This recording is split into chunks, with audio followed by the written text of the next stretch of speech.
大齋期的意義。大齋期 Lent 係教會年曆入面好重要嘅一段路。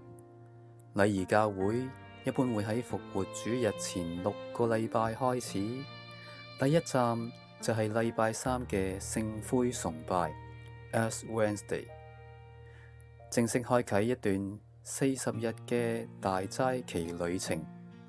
注意，唔計主日，係因為每個主日喺神學上都係慶祝耶穌復活，所以主日唔當係禁食日。大齋期同耶穌好有關，因為聖經講耶穌曾經喺曠野禁食禱告40晝夜，面對試探，專心倚靠父神。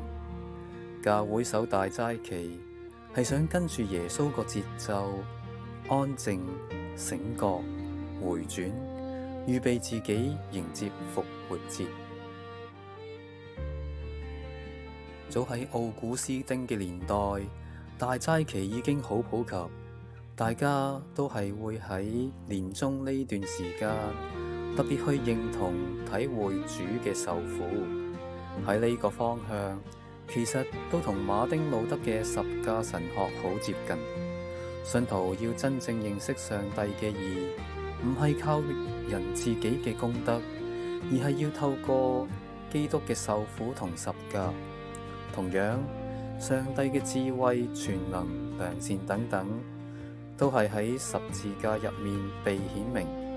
即係話，認識神唔係靠睇表面好勁，而係十架入面見神真正嘅作為。大齋期嘅拉丁字 Quadragesima 意思係40日，英文稱大齋期即係 Lent。呢個字係從古時 Lenten 一字縮短，意思係春天。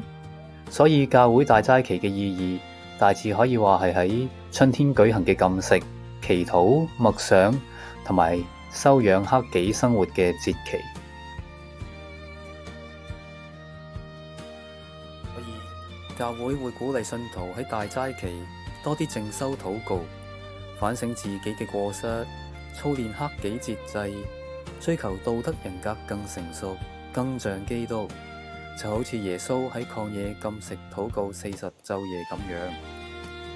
大齋期嘅節期顏色通常係紫色，象徵懺悔同認罪。有啲教會會用偏深色嘅布去遮蓋十字架或者某啲擺設，提醒我哋喺呢段時間修心係回轉，係預備。Ash Wednesday 之所以咁樣叫，係因為以前啲信徒喺悔改認罪嗰陣，會將灰塗喺額頭上面，表示真心認錯回轉。呢個習俗相傳係由以前住喺今日法國一帶嘅基督徒開始，係仿效舊約時代哀傷悼念、披麻蒙灰嗰種表達方式。到今日，聖公會、羅馬天主教、路德宗等傳統教會仍然會喺呢一日舉行塗灰禮，用一個好直接方式提醒我哋要謙卑，要悔改，要返到神面前。